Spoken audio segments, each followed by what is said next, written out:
Welcome to Party of Six. We are joining you again this month, and we have a fantastic panel of people that have a lot of experience in the bar and restaurant industry. Joining us today is Cliff Kreider, who is the founding partner of Sayer Compliance and owns Truck and Tap. Dave Nitzel of Dave and Dave Consulting, Aoife Halliday of the Ruckus Group, and Meenakshi Singh of who is it? I should say the co-founder of Sidecar, the India Bar Show, does a bunch of stuff. And then you got me, Chris Schneider. I am the host of the Bar Business Podcast. Today, we're going to dive into staffing and turnover. And so, what should be fun today is we're going to talk about it from some different perspectives, kind of from around the world. So, we should see a lot of interesting things about how staffing has exists, and also see where kind of we're all in the same boat, regardless of where we are. So, with that, the first thing I want to ask, because this is something I hear, and it's always interesting to me. People will say, well, it's impossible to find a good team. And okay, yeah, it's not hard, but I also know people that never have a problem getting a good team. So, with your experience out there in the current market, knowing owners and being owners yourselves, what do you think about staffing? Is it actually a problem? Is the problem that you can't find good employees or that you just can't find good employers? Look, I'm not a bar owner. So again, I always qualify my opinions with that. This is what I think I observe from up close, frankly, is that there's been a relationship between bars and bar employees for years that was transactional, which is to say, I've got a job, you want to fill it. The person coming in to fill the job says, hey, I want temporary work. Either I'm young and I'm doing it during school or I'm in between jobs. And there was a sort of a transactional nature. And then I think post COVID, we lost a lot of people and the transactional nature went away because there just wasn't as many people coming in for that type of work. And we've had to rethink employment to some extent and to be, as employers, invest more into people than what we traditionally did before. And understanding too, with prices and costs going up, I should say costs going up on everything,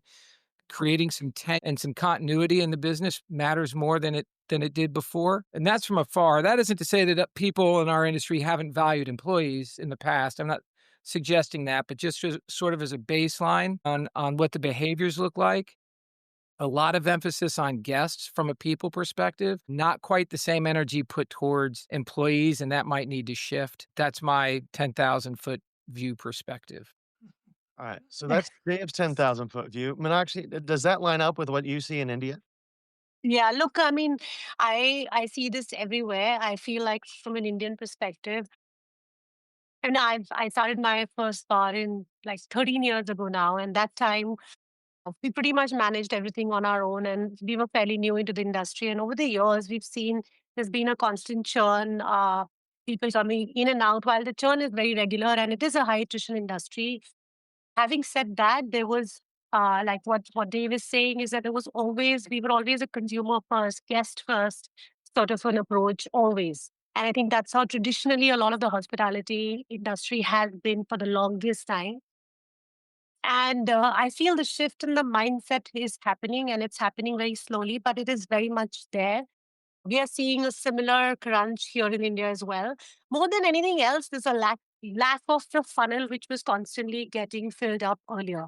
So there was a lot of younger people constantly joining into the industry, and so we could always depend on a little bit of the trainees coming in and the newer people getting trained constantly. And of course, people are moving and to larger jobs or to, but there was not so much industry shift happening in the past. I think post COVID, we've seen a lot of the middle management level people have left the industry for quality of time that they wanted to spend. There was a lot of flexi time that they got. They got a lot of time with their family. So I think all of that changed perspective and shifted that. There's been a big correction, I would say, in the industry standards in terms of salaries and take home and the kind of policies also that we are seeing, which I think is really positive.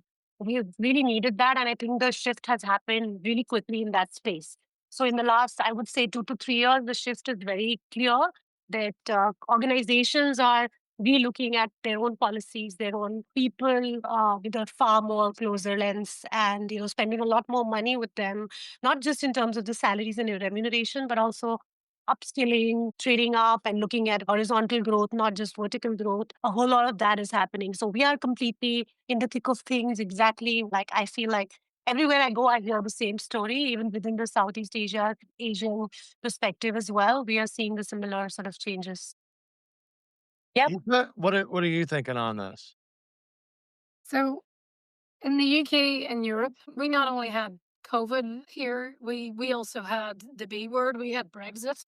Geographically where we're positioned, and with the free movement of people, we had in London, because I'm London based, we had in London just transitional staff coming through, people coming for their 2 years, 3 years, whatever abroad, coming and learn bartending in London as well, from France, Italy, Spain, so we had this mass of like influx going back to like when I was sort of front line, like 2008, 2009, when I was front line. We never had to advertise for staff. We would have had just we would have had a stack of CVs where people would just come to the bar, just hand in the CV, and you'd have, name, date, what they wanted, put it away, fine. And you could just go through them to get trials in. You just had an abundance of people. But then COVID happened, and then a lot of people here that worked in the industry got trapped in their home countries for 2 years, and then we lost a lot of people that didn't want to come back, and then it coincided with the finalization of Brexit, and then it meant as well too that we people couldn't come back because then they couldn't apply for their long-standing visa because we had been here and stuff. So we had a big exodus in London, specifically London, of people that come back and didn't want to come back to work in the industry. We here, I don't know if it's the same with you guys, and they are like we have sort of, you know, two types of people that work in hospitality. They're the people that just want to pay the rent, they pay the bills, they're students, they're here for a good time, but they're not here for a long time, and that's fine. It's absolutely fine, and we'll teach them the skills.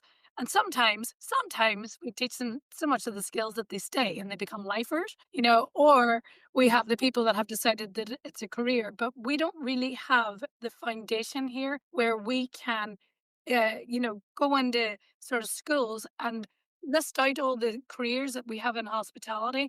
And there's a lot of ignorance, as to what we have and what we can offer as an industry, the younger people. So, in terms of finding staff, you know, lots of people here's perception would just be, yeah, it's just to pay the rent, and they don't understand that there's wealth of career paths that you can have within the industry. So we struggle with that. So, Cliff, because I wanna ask you a question, kind of building off what Ava just said. Do you see in the US the same sort of thing where people don't see hospitality as a good career path?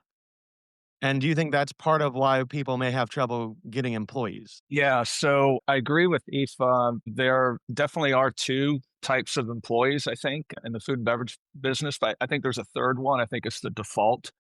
It's the people that just, they just default into a certain, let's just call food and beverage a trade, right?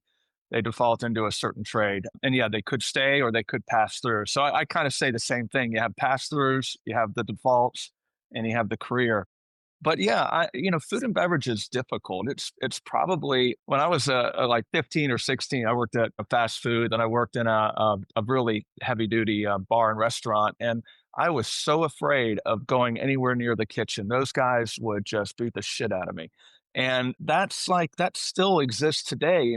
It's a tough business. I mean, being in the food and beverage business is a tough business, and so, yeah, why do you wanna subject yourself to be, in a career in such a tough business when you can you can go somewhere else and maybe have a better situation? First of all, let's just say, I mean, let's just lay down, it's a hard business being in the food and beverage business. If you're a bartender, if you're a server, if you're a chef, if you're a cook, and there's a lot of problems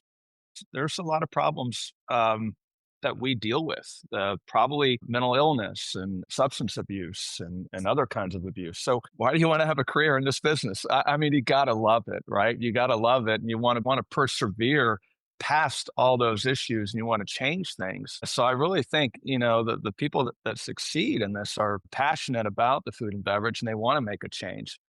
It's unfortunate that exists within all levels of management, this default of people that really, I don't know, they see this as their playground or something, or just a way to make a paycheck and, have another drink at night. So yeah, it's I forgot what the question is, but it's a tough business. So So if I was a young person looking at the alternatives out there, I don't know if I'd go with food and beverage. Where's my upside? Yeah, and I think that's true for a lot of people, and I think it's really good that you pointed out that default group, because I don't know how many people I knew that were, bartenders in college to pay their way through college, and then they were 40, and you're going, "Hey, you're not in college anymore," Yeah. you know?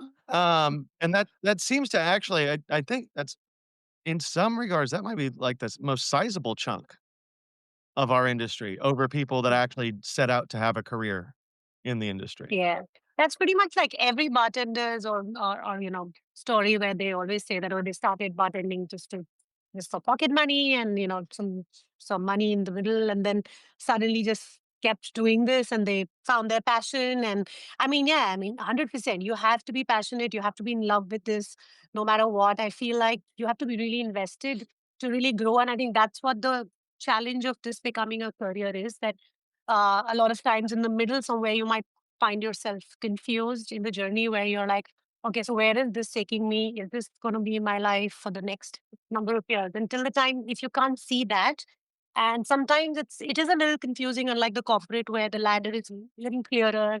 You have a lot more processes driving you. You have an appraisal, you have a very clear cut assigned duties and jobs.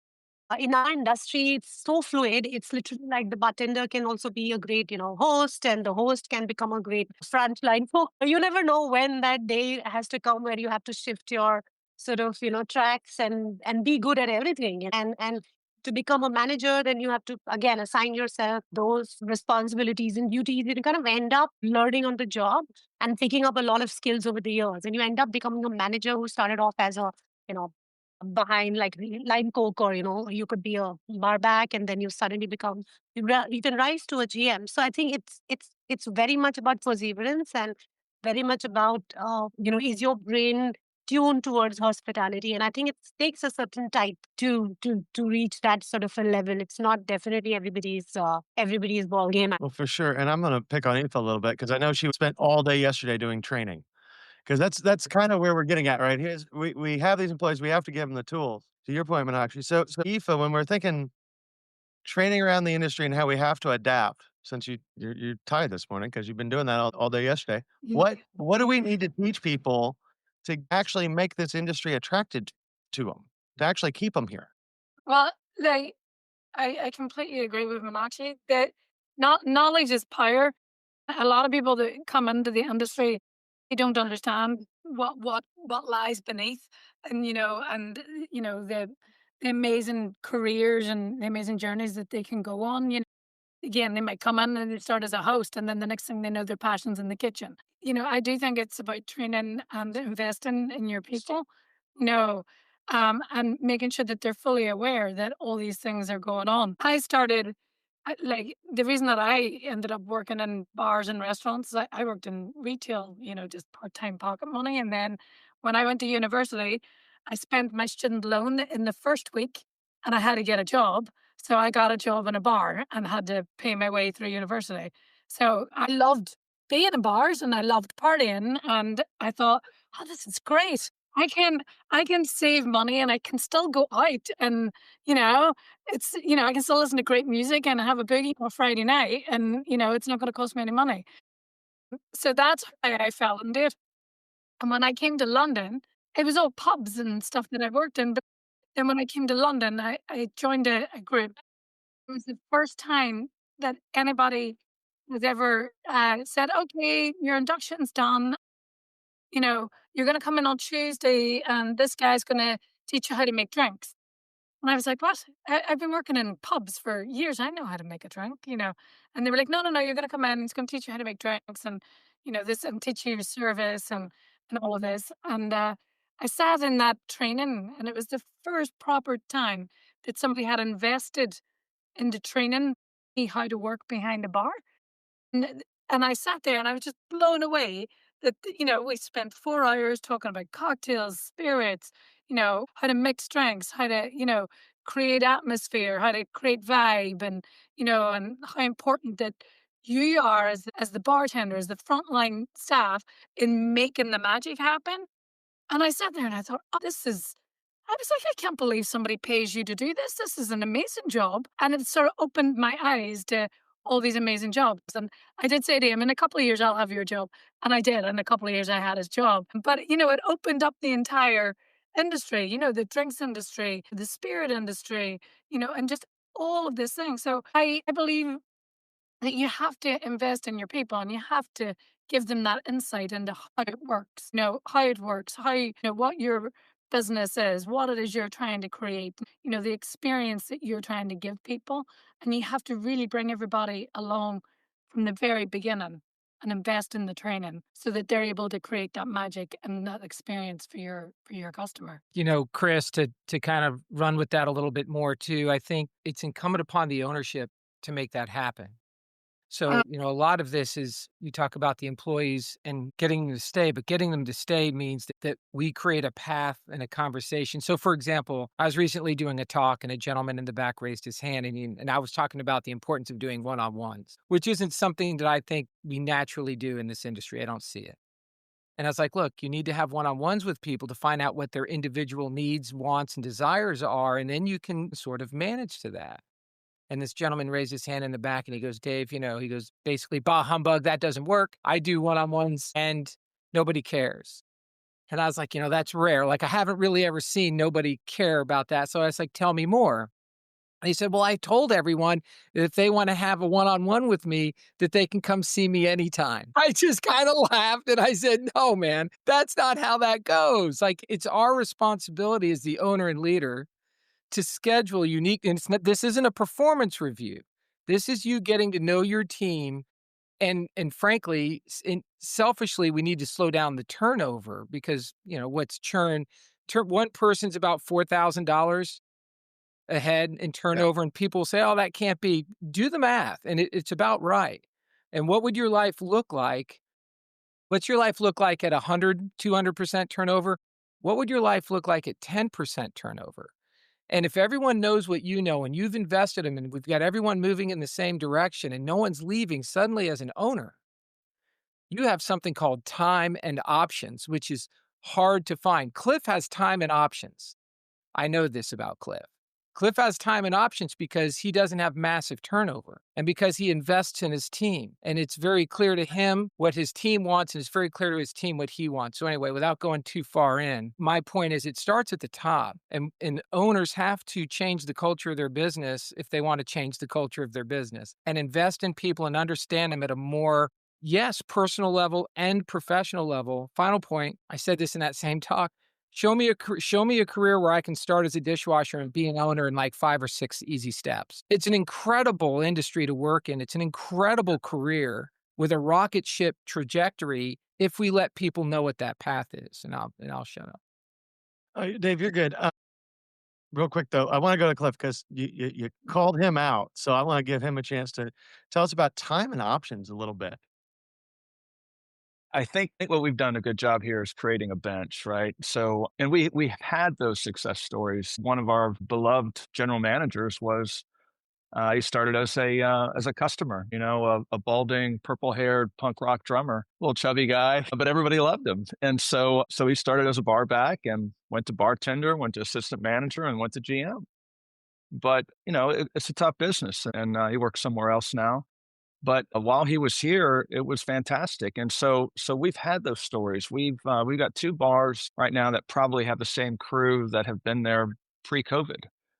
Maybe one turnover, things happen, but where we just lost somebody at our Woodstock location, and someone was telling me about it with a tear in their eye. So it's we've got a good team, we've got a good culture.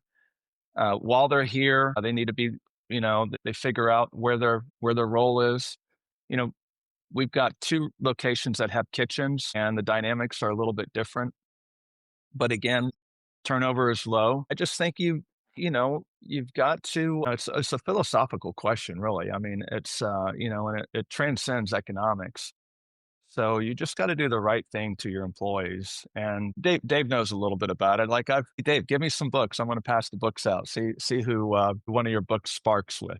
Little things like that. It's not like I'm just running around having one-on-ones with people, but take some time to pull somebody aside and give them a compliment, hand them a book, ask them how they are. I mean, that goes a long way. But our general managers and our assistant managers have come from the ground up. Matter of fact, our busiest store general manager came to us as a bartender by way of Cheesecake Factory, and he was a manager at Cheesecake Factory. So COVID just gave us a wealth of employees because they were getting out of the business, and we were one of the few bars that were open in the Atlanta area. And so we got some talent. And so he's been there since COVID. And so again, from the top down, it creates a culture and it gives us options. So Dave's absolutely right. Yeah, I feel like key word to pick up from there is culture, and it's a lot about culture building.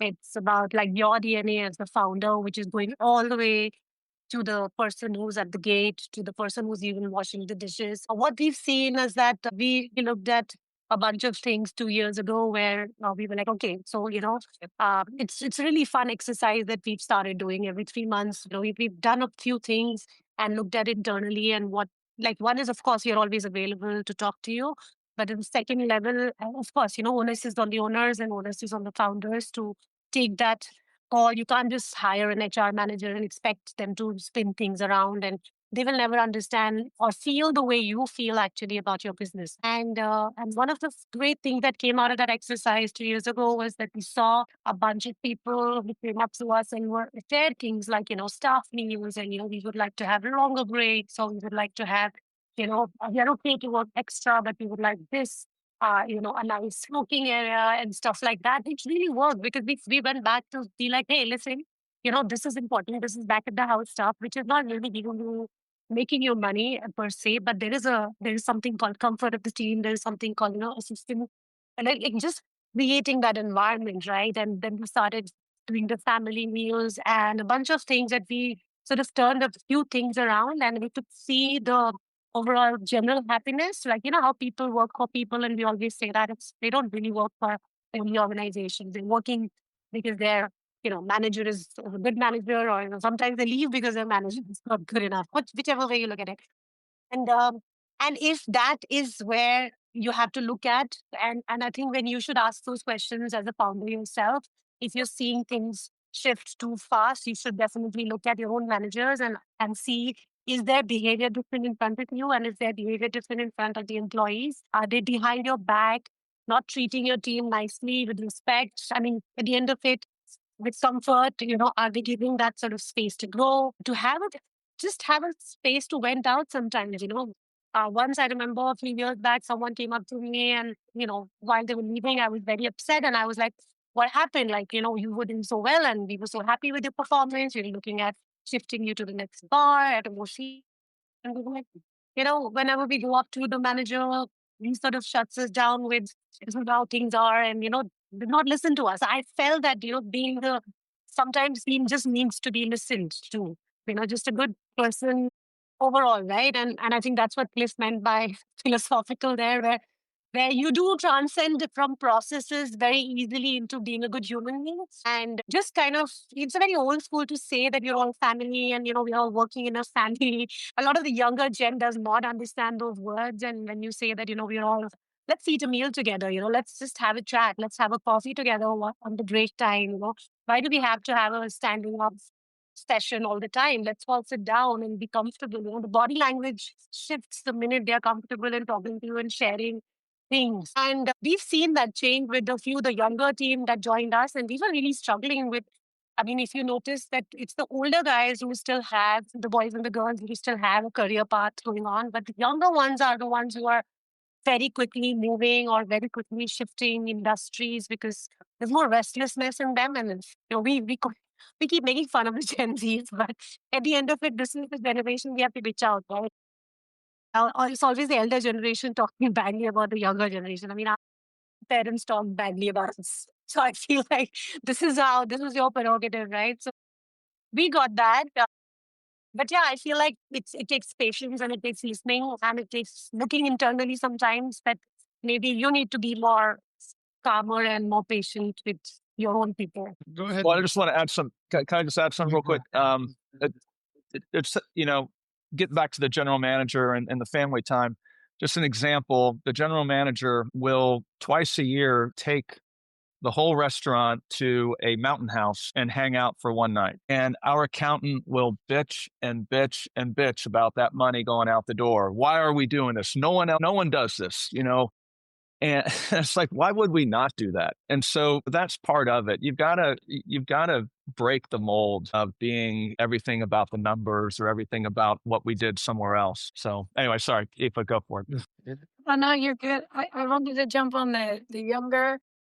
So we did 3 trainings yesterday, and the last training that we did, the general manager said, "Oh, I've got 50 staff. How do you want to break this up?" And I said, "Right, well, let's get your senior team, you know, your general manager, your AGMs, your supervisors, all the rest. We'll go through it with them first, and then we'll get the juniors, you know, the part timers, for younger kids." And she was like, "Right, okay."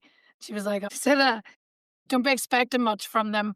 You know, don't yeah, you shouldn't be like, you know." So she our expectations going into that training last night, and it was myself and Aunt Dave. Dave knows my business partner, and our expectations going into that training, we were like, "Oh, how are we going to do this?" We thought we were going to be sitting with 23 Gen Zs looking at us like we were, sort of dinosaurs and crazy. And what are we talking about? And, kind of thing. She set us up with this expectation, and it was the best training of the day. They were so engaged. They were having so much fun. And because they don't see one another because it's such a big team, it was really good to get them together, to understand each other's roles within the business. It's quite multifaceted, this business we were in. And they got on. We had them broke up into groups, and it was the most energetic and the most fun training we did all day. It was the same training, but the 3 different groups of people, and it was really good. So yeah, I think sometimes our perception of the younger ones, it blew me away yesterday, because I was like, oh, there's a lot of moaning in the media and in the press about, they don't know how to work, their work ethic, they're so distracted, and all the rest. But they were so engaged yesterday, and it was really refreshing to see. So yeah, I think we underestimate them. That is so true, and I think part of that is that for whatever reason, we've gotten this idea that, like, Gen Z is lazy or Gen Z is this or that, right? And we take those preconceived notions in, and then we're shooting ourselves in the foot. And something I like to tell people a lot of times is how you treat your employees is how they treat your customers.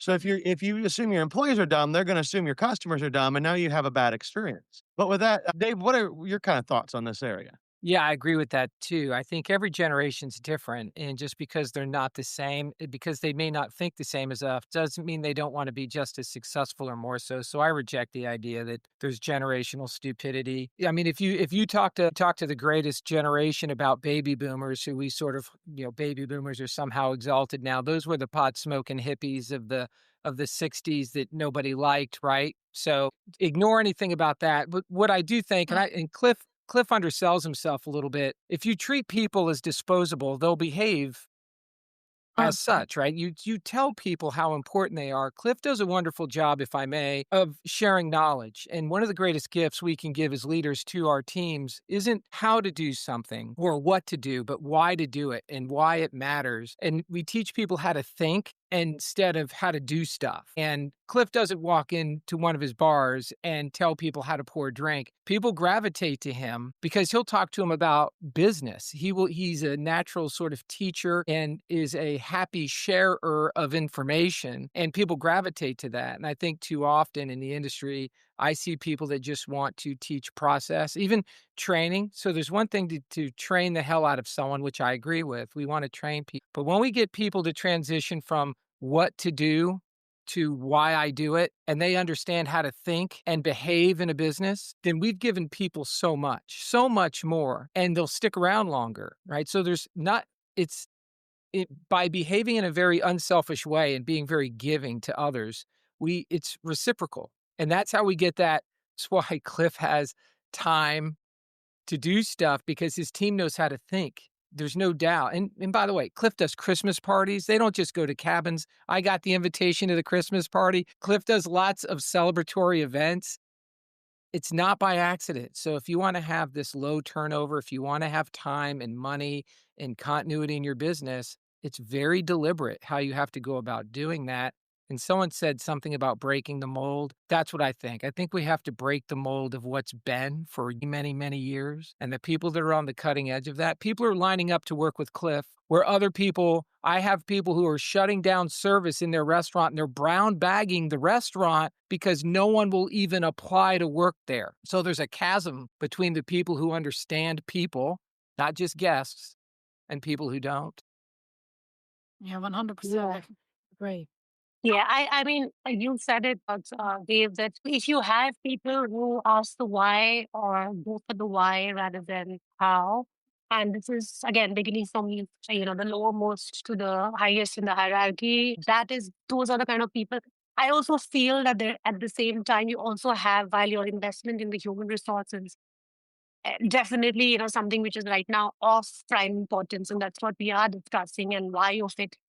But also at the same time, for you to understand that which is where and how do you want to do this intervention? Because this is where the generation and the age and the career and the paths are going. So while you might have a vertical growth, you also need horizontal. There are many, many younger ones who want to know more about how is this business run. Many people have come up to me and said, "You want to be a bar owner?" I didn't have the guts to go up to, the person I was working with, whatever, when I was 5 years down into my own career to say that, hey, how do you own this thing? And I want to own this one day. But today's young ones do come up to you and they will ask you this, that I want to open a bar. How did you do this? What did you do? How did you get the money? Who are these people? How do you get the concept?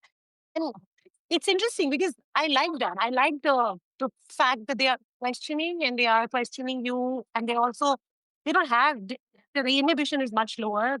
The social norms are not as stringent. We're also like when we talk about also India, there's always been a lot more difference between the blue collar jobs and the white collar jobs. I came from a corporate job moving into a hospitality industry where we ended up washing washroom one day where somebody, I had to clean the pot, because you have to do it one fine day. Nobody to clean it. It's a Friday night. You do it. Your MBA doesn't count here. Your background, doesn't count here. So, and I think that's where the mixing of the setup is, where you say that okay, now is the time where the generation and the people who are working with you today are way different from the ones that worked with you 5 years back. 5 years back, 10 years back, because they were just working because they were like, oh, this is a great bar, pays you good money, founders, won some awards. It's they're going for that. But I feel like now people are working for people more and looking at their own self growth much more, and have a lot of questions there. And if you have the answers and if you can intervene and you can customize their journeys, then you should find the stars between that, the ones who are the inquisitive ones, the energized ones for the industries. I think that intervention goes a long way rather than a blanket intervention across the board for your management setup. While you will do the basics, but I'm talking about certain set of, trainings and, sponsoring certain trips, certain sessions, certain workshops, bar shows, all of that. So it all kind of comes down to where the motivation of your employee is and intervening as the founder to say, hey, like, this person wants to do this. I can't force them to become a manager if they want to travel the world because that is not a good manager for me. That's the manager never in the bar. That's the whole kind of, I mean, that's my bit where I feel like things are shifting really fast and the ecosystem is changing right in front of you. Sometimes the journey isn't at the bar, and you have to make that decision sometimes for them, and many times it's the best decision for them. So, it's not always that the food and beverage business is perfect for an individual. You do have those situations where, we have to sit down with someone and say, "Listen, this is probably best for the both of us." Um, and so we're talking all about the touchy-feely, having great employees and great lives and, kinesthetic moments and things like that behind the bar and the kitchen. It's not always that way. So, if we're talking about labor and we're talking about trying to, have our bench and have our options, sometimes we have to remove some of those options. And that's I just want people to remember that sometimes it's a good decision to do that for both parties. I know I'm a little bit of a downer here. It's the reality of the business. Yeah. Yeah. Yeah. So we call it freeing up somebody's future. You know, it's Yes, like I like that. Yeah. It's we a need very to free up. nice. Yeah, we free up your future for you, and for us. So Yeah. I wanted to sort of jump on the back there of what we were saying, like, in the shift in front of you, like the ecosystem shifting in front of you. And I think as well too, especially in London. In London, it's such a competitive market, for staff, and the employers here really, it is so competitive that they really have to think about what they are offering, an employee going forward. And there's been a big sort of generational shift now where, the younger ones are being, they're looking at it and they're going, oh, I get my pension and I get this and I get that. And they've got, their staff trips and they've got, you know, maybe an extra day's holiday a year and, and all this different thing. And whereas in we just, we were just like, yeah, that bar looks cool. Let's go and have a work, let's go and work in there. And I think people are being, much more thoughtful, about where they want to work and who they want to work for. So as an employer, you have to really think about what you're offering, your potential and future staff as well too to attract, the A players that you need. So, something I want to throw out there, because this is something I've noticed and kind of a theory I've had, and I want to see what you guys think. When we're talking about these generational shifts in the industry, it seems like with owners, when I think back to when I first got in the industry when I was like 15, 16, bussing tables, the stuff I would see after the doors were closed, whether that was people not wearing clothes or heavy drinking or drugs or what, like that was just every night, right? If the things that I saw 20 years ago happened today, there would be lawsuits, people would get arrested, employees would quit, you'd be lambasted on social media. Just what happens in the industry to me in the 20 years has almost entirely shifted.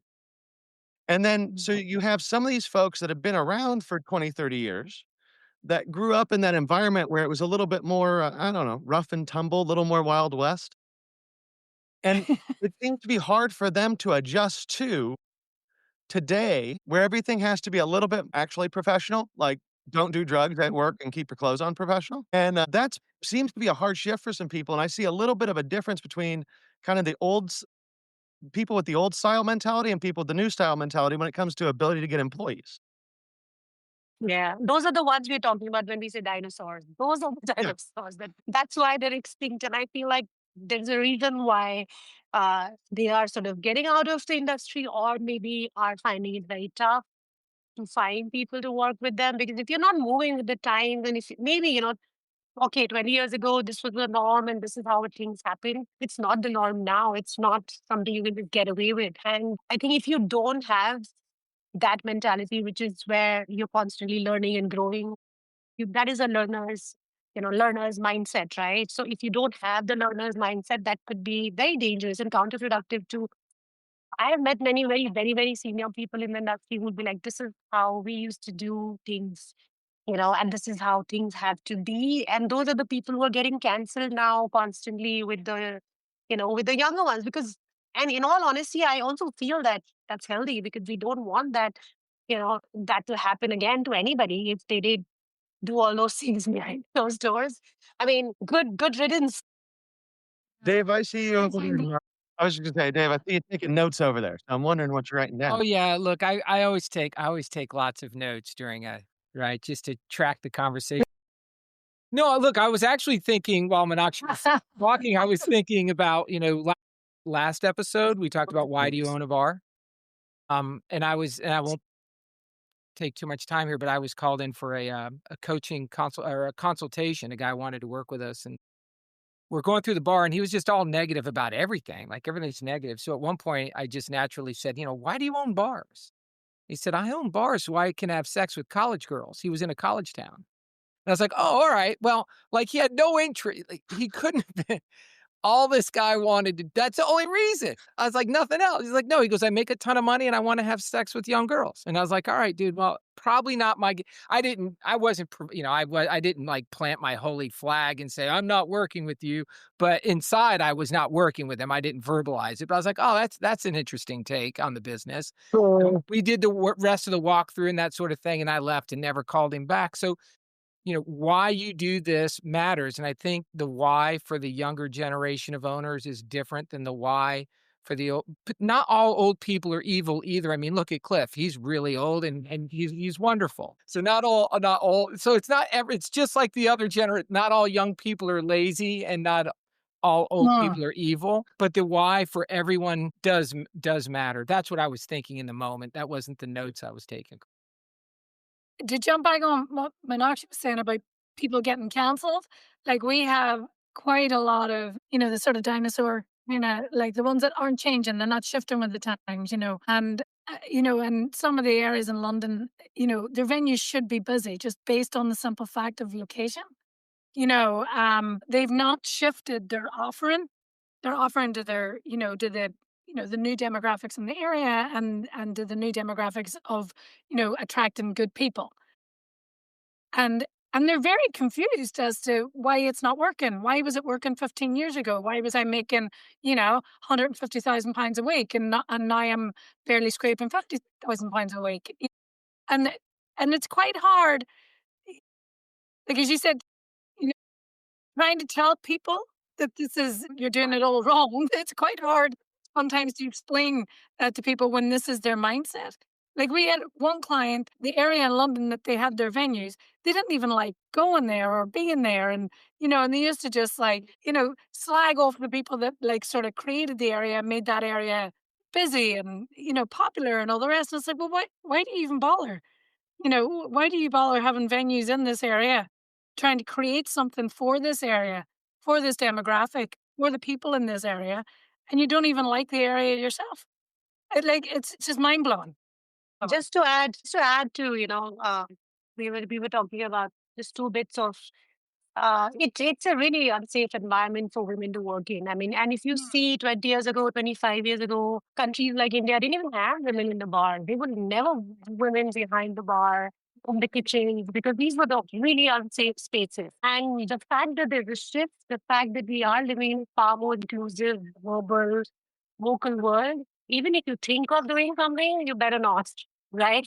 So it's clearly the boundaries have been drawn, right? And if you don't realize that, and then you also walk into the bar, this is one of the signs that I have for myself that if I see no women around in the bar, or either serving or somewhere working in the bar, I see that as a question mark where like, what's going on? Like, do you not want to hire girls or do you have something up there, something amiss, especially in the bigger cities where you can find women who are eager to work, and are open to working in the service industry. And if you don't have them, you should call it out. Like I call out all the time with bars where you'll be like, hey, you might be the most whatever that you're doing, but where are the women in your team? Like, what's up? Like, Yeah. are you not hired? Is there a deliberate non-hiring policy? Yeah.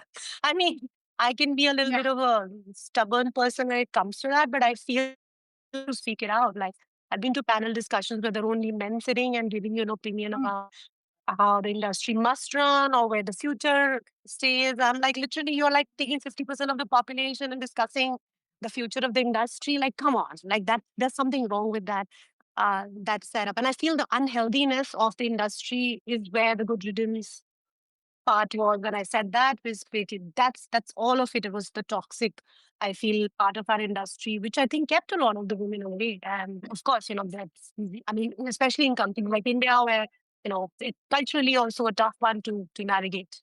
I think too, for anyone who Yeah. doesn't know, she helped redraw social borders in India. So if you guys don't know who she is, you should look her up because significant impact on an entire, I don't know, not just in Delhi, but like in a whole country. She's a really big deal, everyone. So check out Meenakshi and see what she's about. It's really cool, I think, anyway. We have a similar thing, obviously, Meenakshi, redrew the social borders in India and stuff.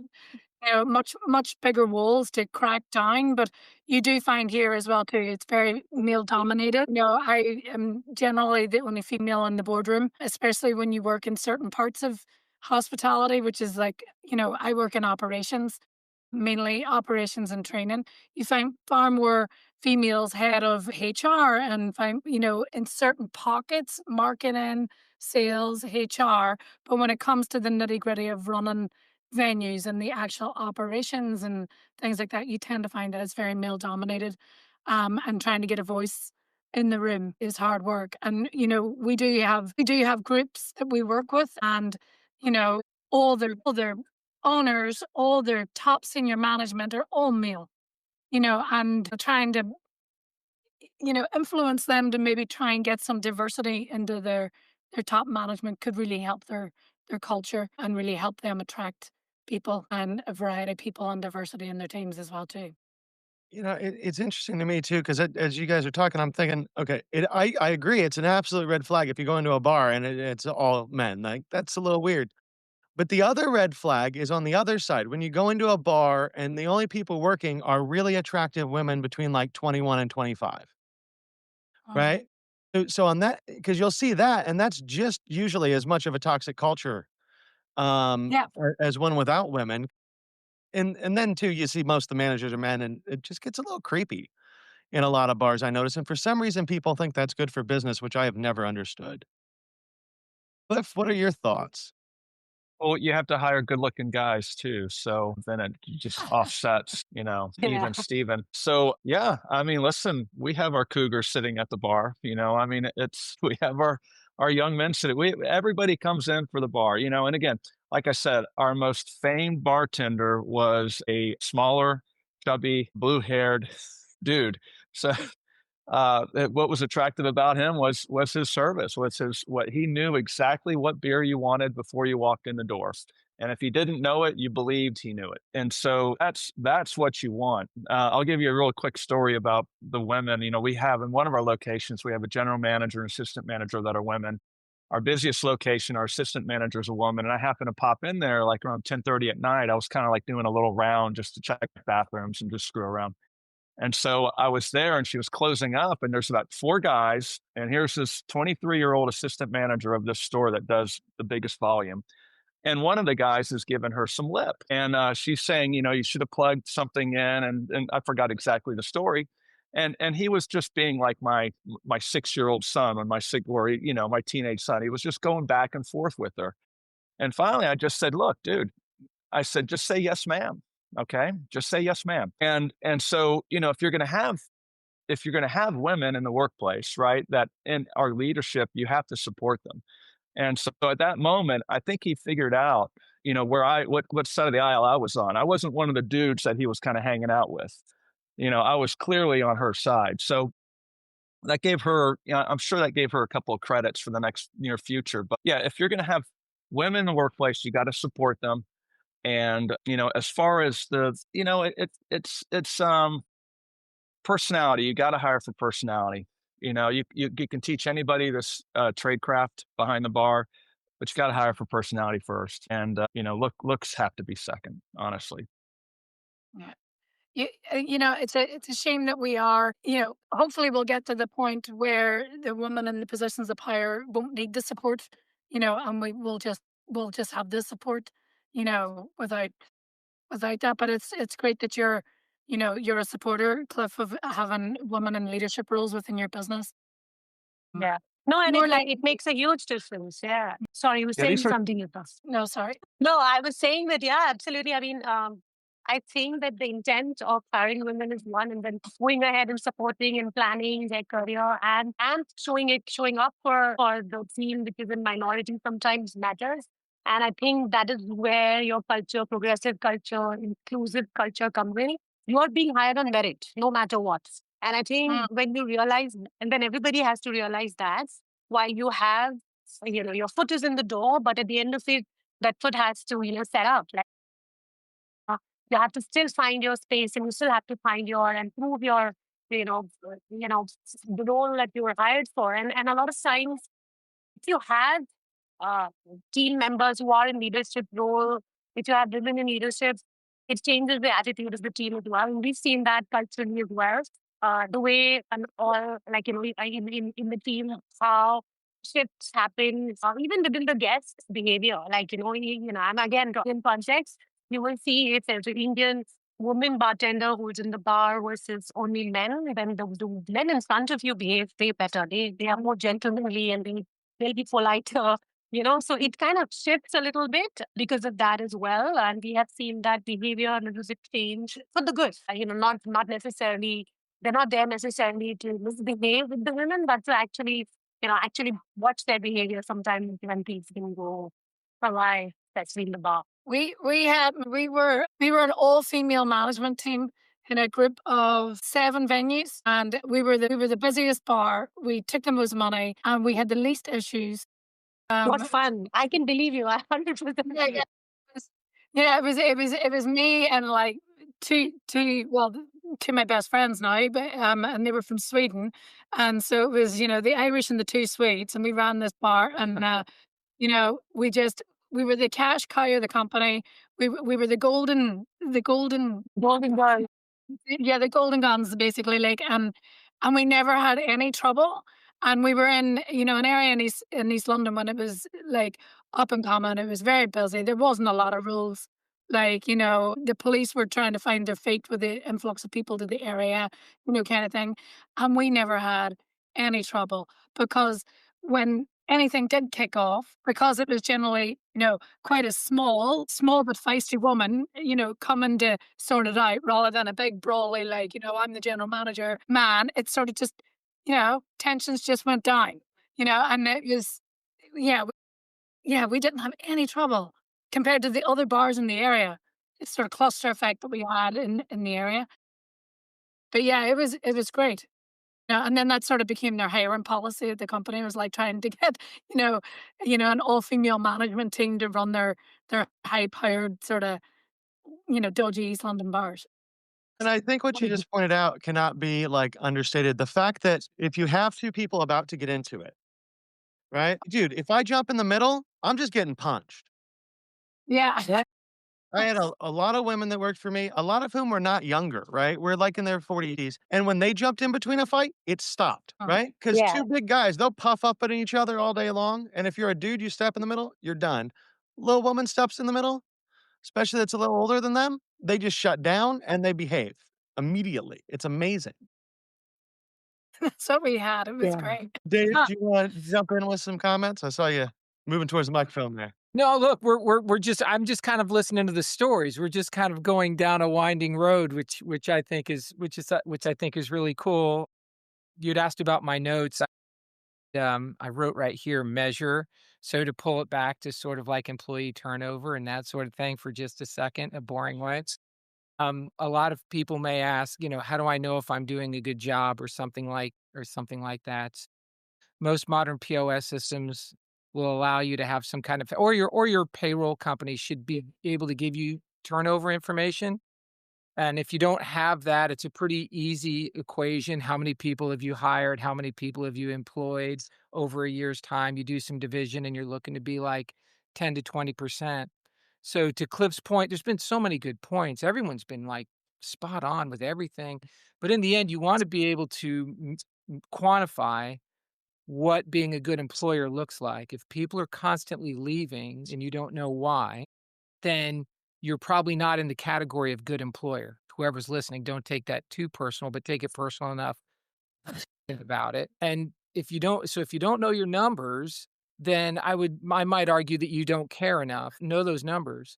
And when people are leaving, know why they leave. And also know this, people will tell you something like, look, I'm leaving to make more money. Most people don't leave to make more money. It's not in the top 5 reasons why people leave. Significant money, yes. Small numbers, no. But they won't tell you that because that becomes a job for them to try. They don't want to hurt your feelings on the way out. They're not so spiteful. They're just not sticking around. So knowing why people leave and measuring turnover and then actioning on those sort of metrics, because what gets measured gets done. So if you aspire to have a life like Meenakshi or Aoife or Cliff or you, Chris, once upon a, then know what those numbers are. Find out why people leave. Find out what people love. It's not just all bad news. Like, what'd you love about working here? What'd you hate about working here? What would you change if you could? Like, 3 questions you can ask and see what people say. Don't let them get away with, I'm going to get more money. This is the greatest place I ever worked. I love everyone, but they're going to pay me 15 cents more an hour, so I'm leaving. That does not happen, right? That's not how it goes. So measure and validate and do a little research. And if you get that turnover down and you know why people are leaving and you adjust, you can fundamentally live a better life as a bar and restaurant owner. And I want that. I want that for people. I want that for everyone. I want that for employees and I want that for ownership. Just to jump on that, Dave, exit interviews is, like what you're describing there. Sometimes people don't feel comfortable talking to the person that they're leaving. Mhm. So we have been asked a lot, to we do exit interviews with people. Sometimes it's good to set up, a process that, it's somebody that they might be able to share the information with if it's not you yourself. And then, to use all that information to help put together for your sort of hiring policy. And, who is it you're looking for? And, and what is it you're offering as an employer going forward so that you try to get that turnover down. Yep, agree. Cliff, what are your thoughts on the kind of the finer points here of turnover and keeping employees? I mean, I think that's a great, we're losing a young lady to, her chosen career. She was a college girl and graduated, came in here, and so she's off to a position in her profession. So perfect example. I didn't really think about just pulling her aside and saying, hey, tell me the good, the bad, the ugly about working here. You got to look to yourself. I mean, and look to your why. Ask why. I think Dave, that's perfect. Ask why and change things if you're not getting the answers that you want to hear. I mean, imagine the value, Cliff, and the person who's worked for you for a few years, say, through college. This is a smart person, educated, going on to do things, is going to eventually become an advocate for your business, even though they're not in it anymore. What better opinion? That opinion is Yeah. worth its weight in gold. What would you do different? You're smart. You've been here. You know what it's like. To get that opinion from that person, I view as a gift.